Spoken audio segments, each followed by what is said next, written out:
आरस केली बसून घ्यावा आरधीन बाई तुझी कुंकुल्या आरस केली बसून घ्या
शरण जावी शक्ती जेवेन वंच प्रस्तुत प्राप्त स्थळी प्राप्त प्रसंगी निवडलेला भंग जगद्गुरु जगद्वंदनीय संत सम्राट देवमान्य संत वारकरी संप्रदायाच्या कडसस्थानी इथं येण्याचं मूळ कारण म्हणजे भगवंताचं प्रभू रामचंद्रांचे आवडते आणि निश्चिम भक्ती करणारे भक्त म्हणजे हनुमंतराय यांच्या मंदिराचा प्राण प्रतिष्ठा हा प्राण प्रतिष्ठा निमित्ताने आजचा कीर्तनाचा योग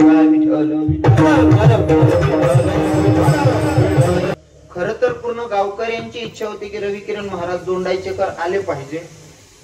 आता पूर्ण गाव तर मला कॉल नाही करू शकत पण गावातील प्रतिष्ठित व्यक्ती जे त्यांचा मनात आलं रविकिरण महाराजांना बोलवायचं पण योगायोग असा मला दिलेली होती तारीख 12 तारीख पण नको वडायला असं संकट आलं आणि ते पोलीस पाटील साहेबांचा मला फोन आला. मला म्हटले बाबाजी थोडी तारीख चेंज करावी लागते येणारं संकट आलेलं आहे. म्हटलं काही काळजी करू नका.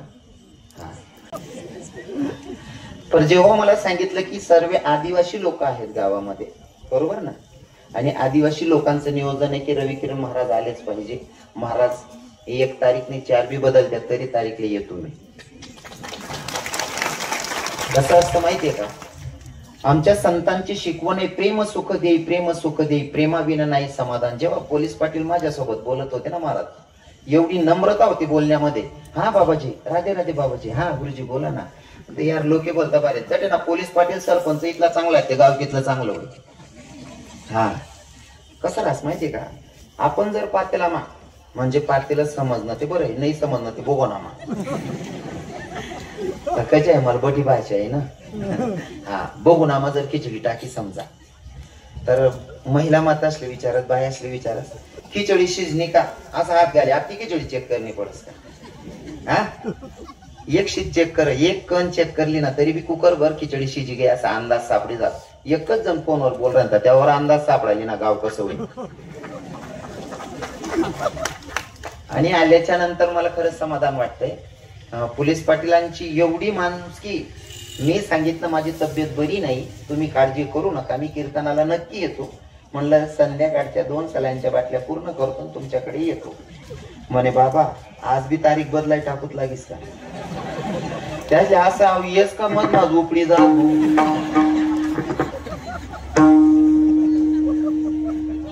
मी माझ्या राधा राणीला साक्षीला ठेवून सांगतो माझा शब्द आहे जोपर्यंत माझ्यात ताकद आहे तोपर्यंत मी तारीख काढणार नाही अशी शपथ आहे आपली.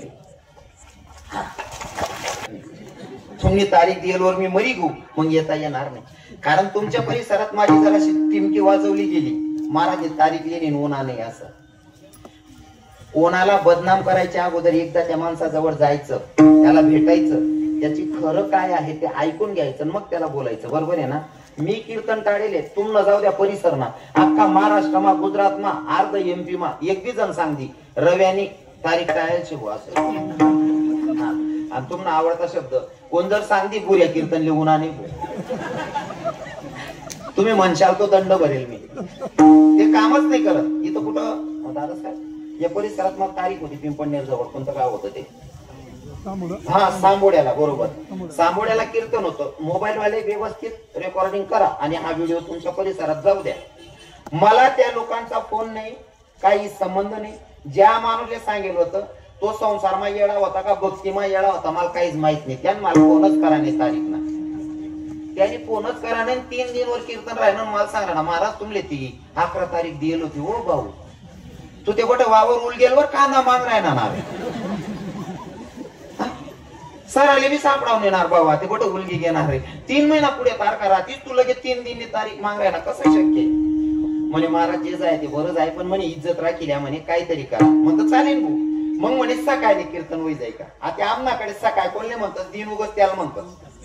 त्या भाऊ ना अंदाजा स्वतः सकाळी म्हणजे उद्या संध्याकाळले भाऊ म्हणे सकाळी म्हणतो चालेल भाऊ सकाळी होई जाईल थोडी धावपळ होईल म्हणे सकाळी होई जाईल. सकाळी सांगा मी आकलाले मुक्काम कठीण फोन करा म्हणत रात्री बरोबर 9 वाजायला चालू करा. मी बरोबर वेळेवर सॉरी सकाळ मग बरोबर 9:30 पर्यंत मी तुम्हाला जोडी जातो म्हणतो. नाही हो सकाळले का आराम करणार का कीर्तन आहे ना म्हणत. नाही म्हणे रात नाही हो भाऊ रात नाही रे मी दिन न समजलो रे यार. आती यात माझा काही दोष नाही या. फक्त उगच काय होतं माहितीये का एकमेकनी झाकान करता.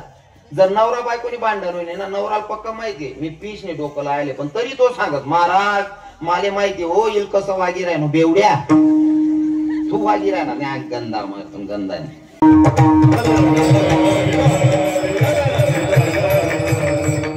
दुसरी गायनाचारी आमचे हिरालाल बाबा महाराज. एवढी तब्येत खराब महाराजांची एवढी तब्येत खराब होती महाराज काय सांगू तुम्हाला. जेव्हा मला आमचे दादासाहेब गणेश दादासाहेबांचा फोन आला. गणेश दादासाहेब आपण लोकांनी सर्वांनी हेल्प करायला पाहिजे.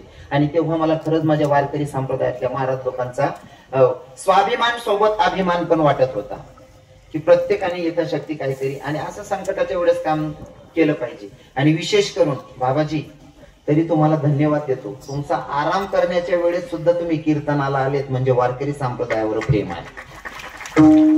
असं जर प्रेम असेल तर भगवंत काही होऊ पण देणार नाही. हा काहीच होऊ देणार नाही. तुमच्या पाठीमागे भगवंताची कृपा आहे साधू संतांचा आशीर्वाद आहे. आणि राहिली गोष्ट तर माझी राधाराणीची पण कृपा असेल. मी राधाराणीकडे मागणी मागेल की तुम्ही अजून चांगले व्हा ठणठणीत आणि असेच कार्यक्रमात गायन करा. ही प्रभू चरणी माझी विनंती असेल. इकडे जे मृदंगाला साथ करतायत आमची राजकारणी लोकांना इतका वेळ नसतो. आमले सांगस ना मी काही काही वेळेस नाही बी काम राहिलं तरी आमले काही काही म्हणणं पडत सांगणं पडत काम आहे नाही ते लोकल निगंती मागा नाही जातो.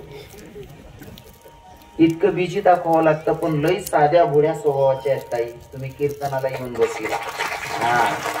मी ते म्हणत ना जसं एखादा अध्यक्षपद कायम न राहत ना तसं साखरी मग कायम न पद राहतो. एवढं साधं भोडं व्यक्ती महाराज त्यांच्या बाजूला बसलेला ताई. ताई आपल्या गावातले वा दोन्ही बाया बसेल शेतीस खाली एक ताई बसेल तिन्ही बाया बसेल पण कसा वजन मा बसेल पदर नाही सांगतो द्यायची आमदार बाई आहे तरी आणि बाकी नाही खिचडी वाटेल तरी पिलो पलो तिरपा पोचेल. विठायला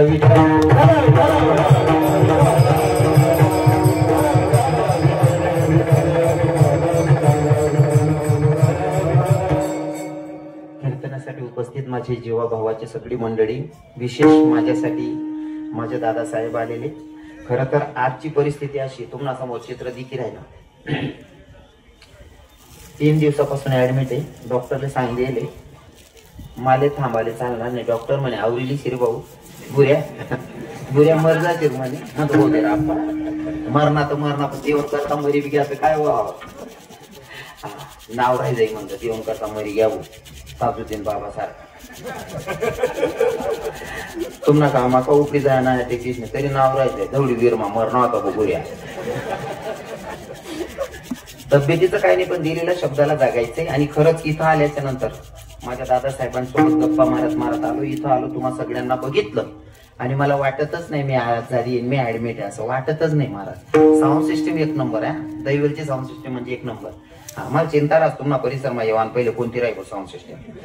कारण माझ्या दादासाहेबांची तर मी सांगतोच आमची गणेश दादासाहेबांची तुमची साऊंड सिस्टीम छान आहे. भागाभागातून परिसरातून आलेले सगळे श्रोतेगण नाव म्हणून आलेले सगळे श्रोतेकरांच्या पायाला स्पर्श करतो जे माझ्यापेक्षा ज्ञानमानाने मोठे असतील त्यांच्या पायाला स्पर्श करतो आणि चिंतनाकडे वळतो. विठ्ठल विठ्ठल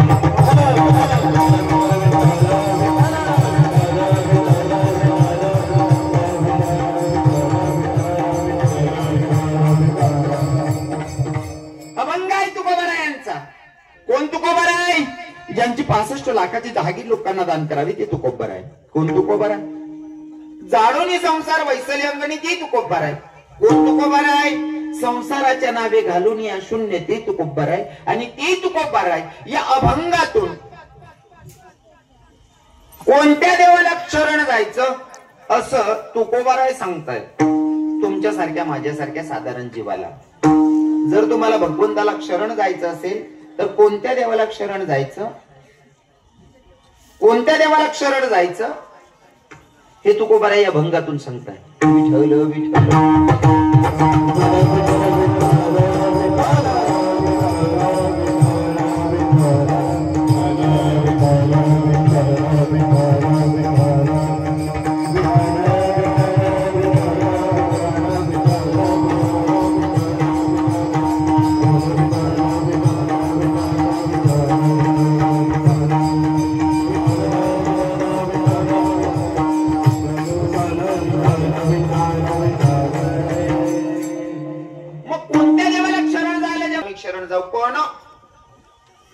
एखाद्या भक्तासाठी देवानं लाज सोडली आणि काम करायला लाजला नाही असं एखादं प्रमाण उदाहरण देता येईल का? तुकोबाराय तर हजारो उदाहरणं देऊ शकतात, पण माझ्यासारखा साधारण व्यक्ती काय सांगणार आहे? पण तुम्हाला सोपं करून सांगण्याचा प्रयत्न करेन. इथं बसलेलं जास्त करून आदिवासी समाज, म्हणून आपल्या आदिवासी लोकांमधलं एक संत जन्माला आली. त्या माईचं नाव काय होतं? हा, तुकोबारायांची लेवल गाठू शकत नाही म्हणून साध्या सोप्या भाषेमध्ये समजवण्याचा प्रयत्न करेल. म्हणजे भिल्ल समाजामध्ये संत जन्माला आले, त्या माईचं नाव होतं शबरी आई. शबरी आईचं लहानपणी लग्न ठरलेलं शबरी आईचं. बापाला विचारलं, बाबा दारात बकर बांधलेले, बकर कोणासाठी बांधलेत? म्हणले, बेटा तुझं लग्न ठरलंय ना, तुझ्या लग्नाची पंगत द्यायची. लग्नाची पंगत द्यायची म्हणे हो. मग माझं जर लग्न होत असेल तर एवढे जनावर मरणार आहेत पप्पा? बाबा एवढे जनावर मरणार आहेत? म्हणले हो बाई. शबरी आईनं माय बापांना न सांगता घरातून पळ काढली. जर एवढे जनावर मरत असतील तर मला लग्नच करायचं नाही. कोण म्हणता असं? लवकर लवकर बोलत चला, कारण वेळ कमी आपल्याकडे. शबरी आई सांगते, बरोबर आहे ना? एवढे जनावर जर मरत असतील मला लग्नच करायचं नाही. शबरी आई म्हणते. शबरी जातीनं कोण होती? हा, तर मला माझ्या आदिवासी लोकांना सांगायचंय, शबरीच्या नियमाचं पालन तुम्ही सुद्धा करा. कारण शबरी आपल्याला शिकवण देऊन गेलेली मुक्या प्राण्यावर दया करणं. बरोबर आहे ना? सर्व आदिवासी समजी नाही ना मला सांग ना. हा, आता चला, ज्या दुसरा बाहेर नाही येईल होती. शबरी बकरा मरा होतात म्हणे, शबरीने सोडली न घर. शबरीले वाटणं बकरा मराल नको, जनावरे मराल नको, मटन मासा खाऊ नाही. ऐकूनले समजणं, ऐकूनले समजणं. शबरी जातनी कोण होती? म्हणजे आई बिलिनले समजणं, पण तुले मोठली जात नाही समजत नाही. चांगलं कोणले म्हणा ना ते स्वतःले ज्या चांगली जात ना म्हणले तर त्यासले मला प्रश्न विचारायला इच्छा असे. भिल्ल समाजाची शबरिया, पण शबरी आई सांगते बाई एवढे जनावर मरत असतील मला लग्नच करायचं नाही. संसाराचा त्याग केला शबरी आईनं.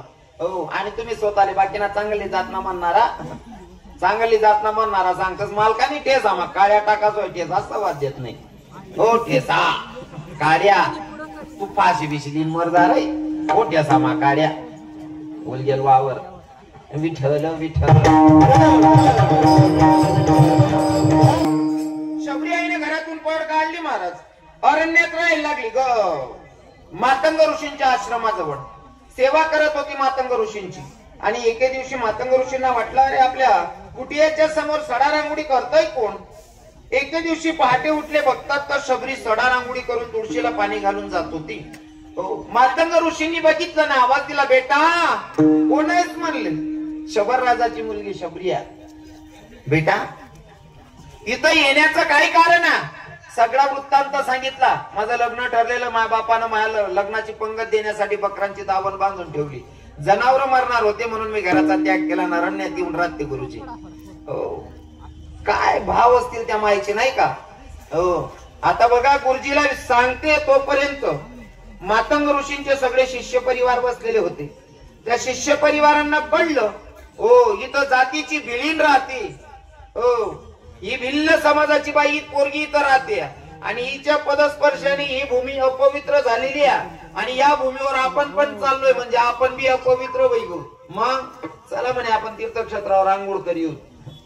सर्वाच्या बाबास ना शिष्य राहतच ना बाकीना जातपात करणारा राहतच का नाही किडा पाडणारा राहतच ना.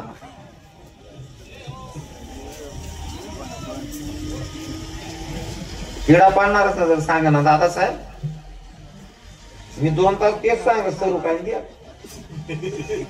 हा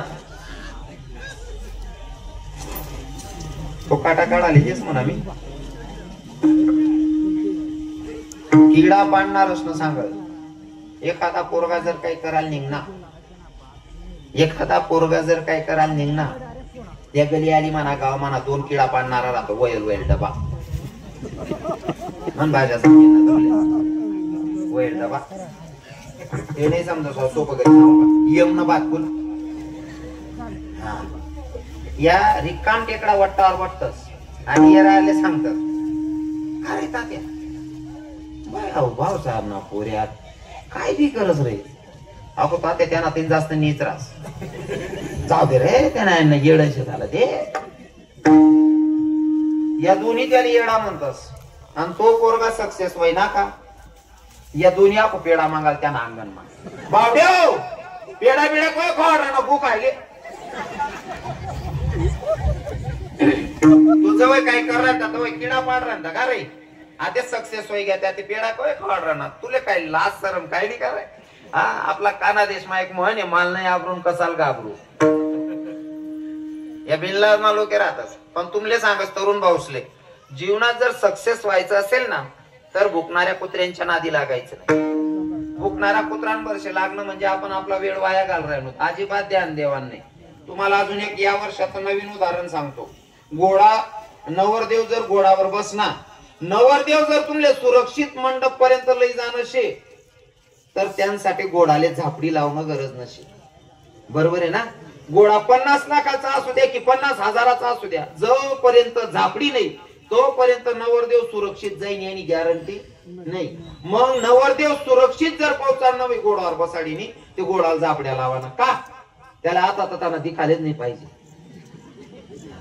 तसं तुमल्या सांग राहिलो सक्सेस ज्याले व नाही त्यांनी आजूबाजूला किडा पाडणारच कडे दखून झापड्या लायली आपला आपला सरळ दखू किडा पाडणारच कडे ध्यान देऊ नये. आणि जवळ काय चांगलं करायला नाही म्हणा तवय किडा पाडणार भेटतसच. थोडक्यात मागच्या वर्षाचं आपलं ठरलेलं उदाहरण आहे. लाईट कशाला करता लायले दादा हो तुम्ही उजायाकरण करता बरोबर आहे ना. लाईट आहे उजायाकरण करताय जटे उजाया करायला जाऊ का तटेच किडा पडत.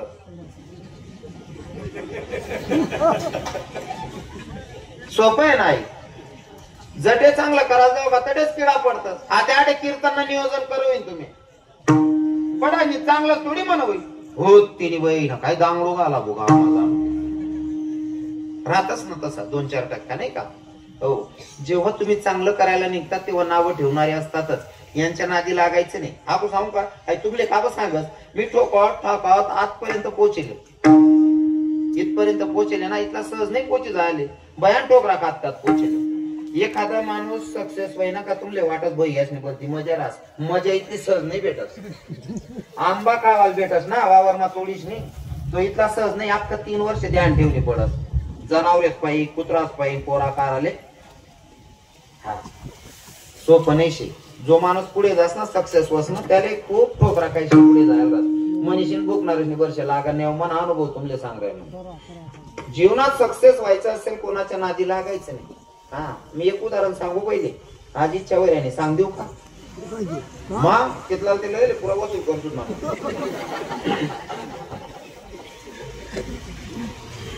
पहिला शेतकरी भाचेराव पहिले शेतकरी प्रत्येक शेतकरी ना दारमा बैलगाडी राह. आता ट्रॅक्टर वैग्यात मनीषीन बैल कमी वैग्यात बाबा हिरालाल बाबा प्रत्येक शेतकरीच्या दारात बैलगाडी असायची आणि ज्या शेतकरी बैलगाडी आहे त्यांना कुत्रा बी पाहायला राह.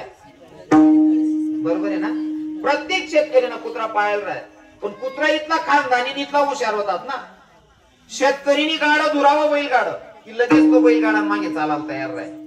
शेतकरीने बैलगाडा जुंप बाजारला जाणं होतं. शेतकरीने चारा नाही तर पेंड ठेवली ना बैलसाठी बैल गाडी जुंपीन निघिराय ना. कुत्रा तर किराय आपला मालक बैलगाडी लिशी निघिराय ना. आपण घर काय किडा पाडतो त्याला म्हणे आपण बैलगाडी चाल राहिली. बैलगाडी मागे मागे कुत्र बी चाल राहील. नेमकं बाजारात गेला शेतकरी. बैलगाडी सोडली.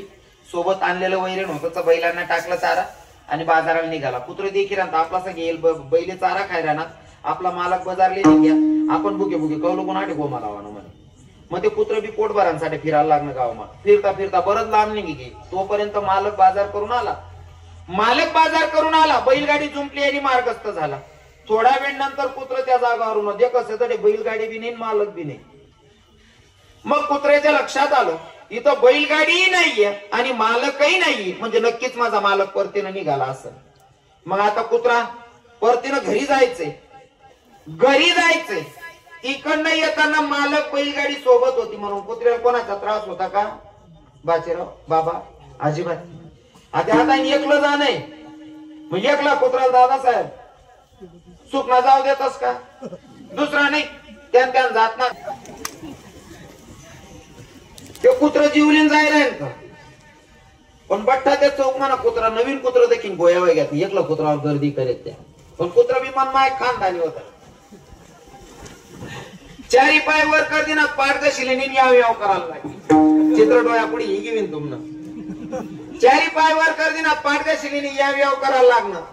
आणि त्या बटा कुत्राच ना बी एक मालक होता. कारण प्रत्येक टोळीना मालक राहतच नाही का.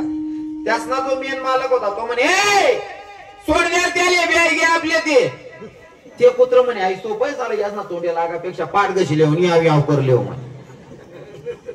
तडीन सुटका करली पुढला गाव माग्या. पुढला गावना कुत्रा निविदक बडा कुत्रा जमाय का. एकलं कुत्र दकीन त्या बी गर्द्या करत. पण त्यानं ठरी जायला होतं भूक महाराज वर्ष लागणं नाही. त्यांचं ते बिचारी पाय वर करते ना पाठ गशिली याव करायला लागणं.